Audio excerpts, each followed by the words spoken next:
Oh, what a goal.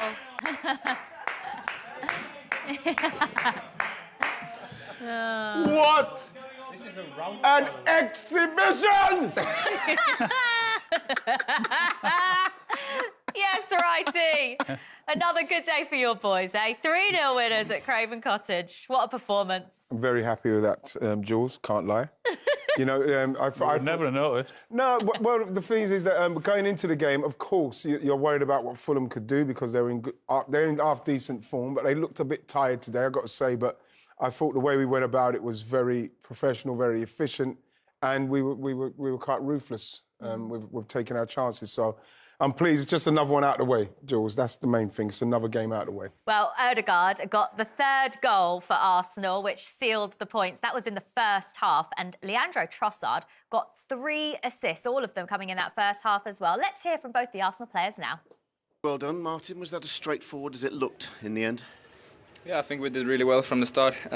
We came out full gas, you know, and took control of the game and scored some good goals in the first half. So, yeah, I think we started the game strong, and after that we controlled most of the game, even though the second half was a bit different, but yeah, very, very good. Leo, tell us, in all honesty, is it better to win that way or to win like you did last week? I think both. Obviously, when you win, you're always happy, but I think... A win is a win. Yeah, but we knew it would be a tough game, and I think we did really well. Like Marta said, we scored 3 goals in the first half, and we kept a clean sheet today as well, so that's a perfect win for us, and we're really happy with it. No goals for you personally today, but a hat-trick of assists. That's not a bad afternoon's work. No, indeed, I'm really happy with it as well, and yeah, like I said, I always try to contribute in goals or assists and help the team going forward, and yeah, today it went my way, and yeah, I'm just really happy that we won and that we can go forward from this. Martin, does that statistic about Leo underline what he's brought to the team in the last couple of months? Yeah, I think he brought some amazing things to the team. You know, I love to play with him. He's always there to link up. You know, he always looks for the combinations, and yeah, when he's in the box, he's good to find the right pass, like he did today, and like he's done in the other games as well. So yeah, really happy to have him on the team. I think we can call it a typical Odegaard finish, can't we, for that third goal? Lovely finish. Did that feel like it set the seal on things at the time? Yeah, it was a good ball from Leo again, and yeah, just over the head of the defender, and then kept the composure there and put it in the corners. It was a good one.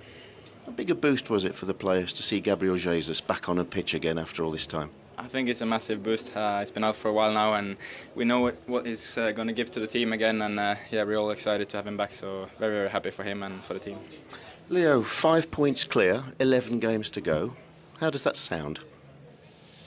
How does that sound? Yeah, same as last week. Yeah, it's 11 finals for us. We take game by game. Like I said, we have done really well last week to come back from a difficult position. Today we did it different, and it's all about also keeping clean sheets as well, I think.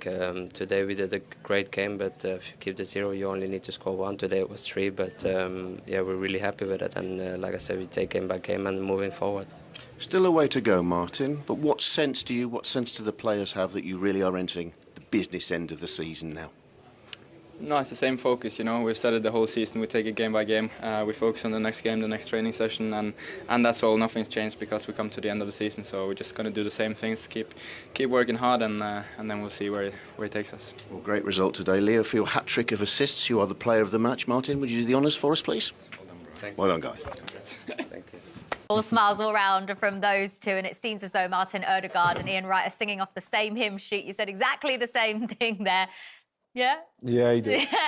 Because I think that because it is a young squad, Mikel's got them really focused, and they know you can't look further than the next game. Just win the next game. And because they're playing at a consistent level of what they're doing, you don't have to do much. You just got to keep doing what you're doing. He was listening to you before the game. Just copied you word for word. I think that's what's happening. There must be. Maybe you know what you're talking about? Whichever one you want. But as long as they win, whichever one it is. Well, it was man of the match for Leandro Trossard, who had an excellent performance today. Would you say that's the best you've seen him in an Arsenal shirt? Well, to be honest, since he's come to Jules, he's contributed right from the off. You know, his first game, but this was a second goal, and again, you know, with Tete, he's done pretty well this season up to this point. You know, he's playing very well, but like they just couldn't get near him in his movement, whether he came in from the left, whether he came from the centre. His touch, you know, Xhaka should have done a lot better with that. Should have been a goal.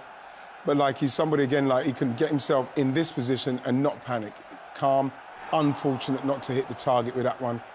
But like, you know, when you consider the signings we were trying to make and we ended up getting someone like Trossard, it's a blessing because, like I say, he's come into the team and he's hit the ground running. Is it impressive how seamlessly he's fit in so quickly? Well, I suppose when you get a player of that calibre who's a very, very good player, you come in and he's just... The reason why he's hit the ground running is because he's up to speed with the Premier League. He's played at most of the guys. He's played against the players. He knows exactly what is needed from him. And so to get a signing like that who can come in and is just up to speed, it's invaluable to us. And so he's showing that since he's been there from the first game to now, he's been an unbelievable addition to this squad. The win and going back 5 points clear at the top of the table wasn't the only positive for Arsenal today. Gabriel Jesus returned to the pitch for Arsenal, his first appearance since he picked up that injury in the World Cup. Righty, delighted to see him back. I was, Jules, and I was hoping that he could have just stayed on his feet a bit. Like Al, I'm with Al there. When this is coming across to his left foot, there's so much goal over there. Once he plays it now, bam, just put it round here. The goalkeeper's trying to make his angle. You can see it there, just come onto it with your left foot and curl it into that corner. I thought that he would have done that. We're all desperate for him to score as Arsenal people because it does make a massive difference when you've been on when you've been on the treatment table for that long. You come off the bench, you score a goal. It just gives you that feeling again. You know, I was hoping that he could have got that. Almost the perfect return. Nearly. The result was perfect. Him getting on for 15 minutes or so was perfect.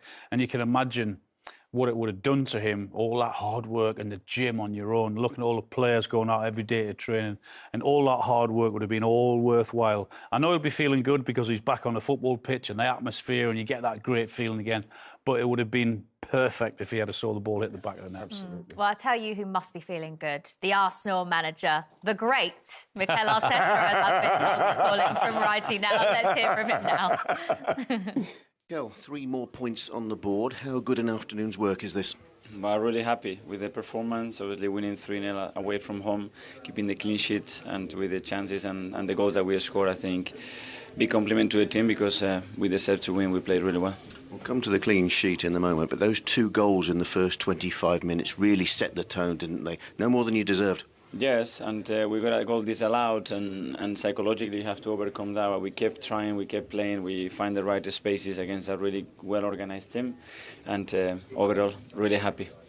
Saliba was on target for you in the week in Europe. Today, the other centre-half gets a goal. How much of a boost is that? Great. I think the way we are distributing the goals is really important in the team. Today, Leo contributed with 3 assists, and he could have scored 2 at least as well. So it's good that everybody is willing, has got the capacity to arrive in the final thirds and create or score goals.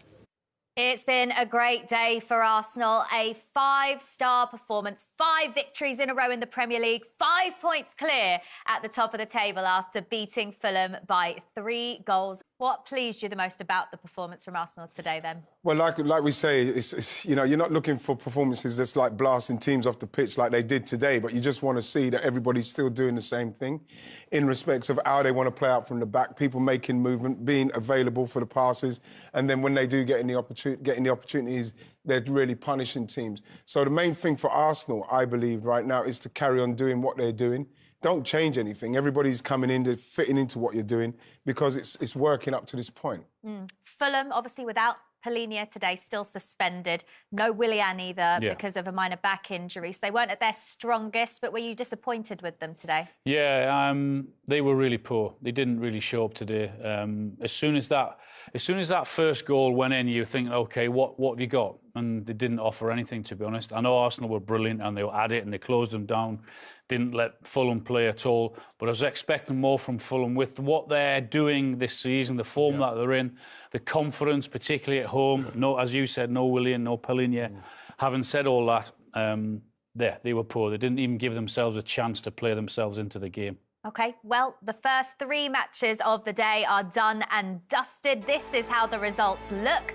And, of course, it was that 3-0 victory for Arsenal at Craven Cottage, their 5th victory in a row to the visitors there at Fulham. And for Manchester United against Southampton, it ended a goalless draw, but Manchester United had to play with 10 men on the pitch after Casemiro was sent off around the 30-minute mark. He got a straight red card. That means he's going to miss 4 domestic games for Manchester United, and he's been such a key player for them. Southampton take a really good away point at Old Trafford, but they still remain bottom of the table. And the game at the London Stadium also just finishing up as well. West Ham won, Aston Villa won. Ollie Watkins opening the scoring before a Ben Rama penalty for the equaliser for the Hammers. So taking a look at the table, it means Southampton do still stay bottom on 22 points. West Ham have got themselves out of the bottom 3, but only on goal difference. Bournemouth's victory against Liverpool yesterday took them out of the bottom 3. They've dropped back in it because of that worse goal difference to West Ham. And Aston Villa stay in 11th place. At the top of the table, Fulham, 8th place in the table on 39 points, equal with Brighton, both chasing a European place. Newcastle are about to get underway at 4:30 UK time. They're in 6th. And Manchester United remain 3rd on 50 points. They're 11 points behind their rivals Manchester City. And look at that for Arsenal. They stay top of the table. They've extended their lead back to 5 points at the top. Wow, what a breathless first half of Premier League action. Let's start at Craven Cottage, where Arsenal have been electric. They're 3-0 up against Fulham. Righty's buzzing, but Alan thinks the first goal shouldn't have stood. Yeah, I think there's an argument to protect the goalkeeper here, because Leno can't come for that ball because Ben Wright is blocking him. And by the time he stops blocking him, the ball is actually in the 6-yard box. So he's made his mind up. He still can't come. Look, the ball is almost on the 6-yard box there. By the time Ben Wright leaves him, he can't then come and punch for the ball. I know he doesn't there, but he's forced into the position that he can't come for it because of the blocking there. Having said all that, Arsenal should be 5 or 6 up. They've been fantastic. You know the thing with that as well, Al, is that you've got to as well understand as well, Jules, is that how much they know Leno, and he's one of his, I think one of his weaknesses for us was not coming. So what's happened is that he's kind of impeded him there. I can't lie about that. I can't say that. But they know that once the ball's in a good area, he's not coming any further than that. So I think that they've used their knowledge of Bernd Leno well, because Ben White's not actually holding him. He's impeding him, but he's leaving him. But now they know that he's not coming. We've seen this so many times at Arsenal. He does not come. The referee's obviously deemed that there's enough time for him to still do something about that, which is why it's not disallowed. He must be blooming quick if he thinks there's enough time for him to come and punch it from that angle. Well, the second goal, no doubt about this one. It comes from Gabriel Martinelli. Yes. But what pleased you the most about this? Was it because it came from playing out from the back? Absolutely, yeah. It's what we talked about at the start, Jules, and our Arsenal. If given time, and if you're not going to close them down, they're not just getting the ball to play possession football. They're actually getting the ball to try and make chances, and that's what they've done with this one. When you look at it from here, you look how far back Willian is. He's got William Saliba is. He's got 6 players, none of them really doing anything. You've got two players here, and Mikel Arteta with his arms up because he knows how much of an opportunity this is. Look at the space that Xhaka's in, and now Fulham are in all sorts of problems. All sorts of problems, but I think, like you think, Al, as well, the fullbacks, both of them don't cover themselves in glory. Yeah. You look at Tete here, he doesn't get close enough. And then when you look at Robinson at the back post, he does nothing. Yeah. You see Martinelli going into the box there, Jules, unopposed, all the way in, and that, for a challenge from a defender, a fullback is poor. Yeah. They've been terrible. I think Fulham have been terrible. Yeah. They've been excellent down the left-hand side, Arsenal. All 3 goals have come from crosses from Leandro Trossard down the left-hand side. Again, here for Odegaard for the 3rd. Yeah, he's causing chaos down the left-hand side. In fact, Arsenal are causing chaos all over the pitch. Robinson, again, doesn't get the flight of the ball. And you can see how calm Odegaard is there. There's no panic at all. There's just everything about him's quality and class. The way he handles himself, the position he puts himself in, the touch. Then the other touch to set himself up. Yeah. And once he's in the middle of the goal there's no way he's missing. But again, Robinson doesn't get the flight of the ball over his head. Thank you very much.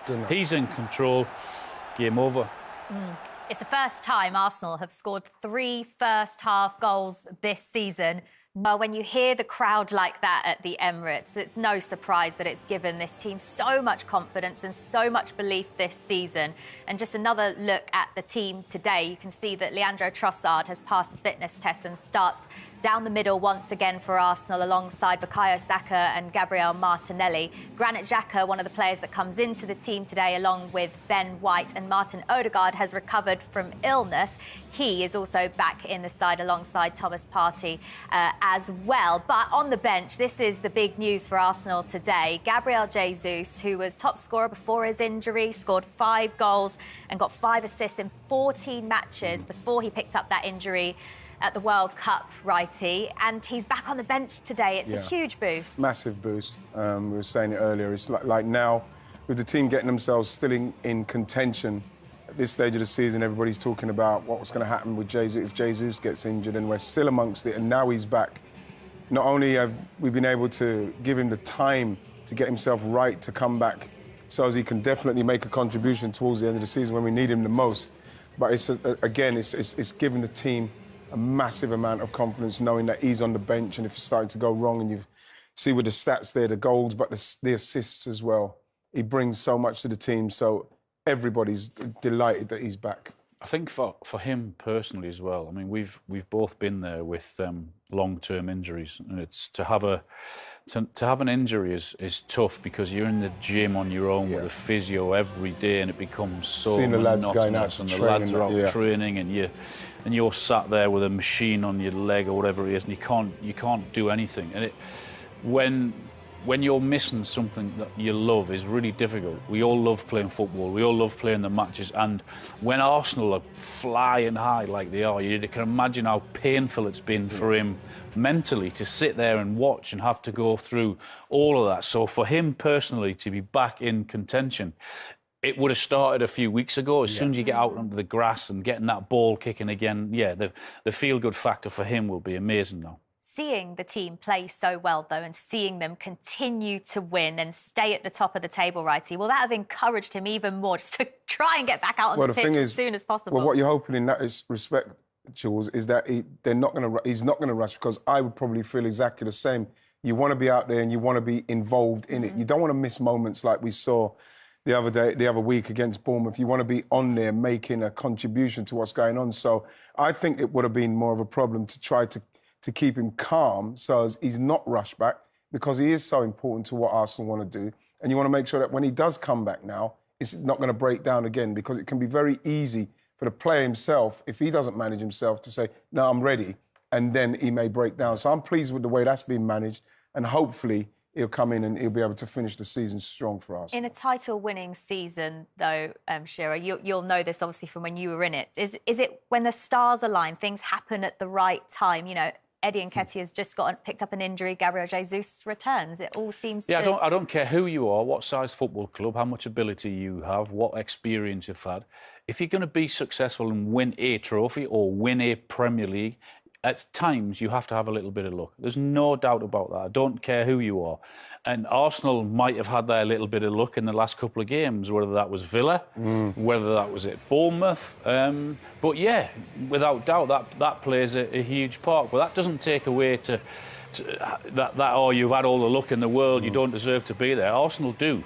Without a doubt, they've played some exceptional football. And I said it before, you have to find a way of winning a football match. It doesn't matter how, it doesn't matter whether you're lucky, it doesn't matter what minute it is in the game, whether it's the last kick of the game, just find a way to win the match. And Arsenal have done that in the last couple of games. So you can imagine the belief and the confidence that will also give the squad. The thing is that you create your own luck. If you're going to sit back and think, oh, it's not happening for us, and stop doing the things that got you to where you are, you won't get the luck. You know, if Arsenal weren't really pushing that game against Villa, you know what I mean? They may not have got themselves in a position where Jorginho hits the crossbar, it comes off the goalkeeper's head and goes in. You don't get that luck.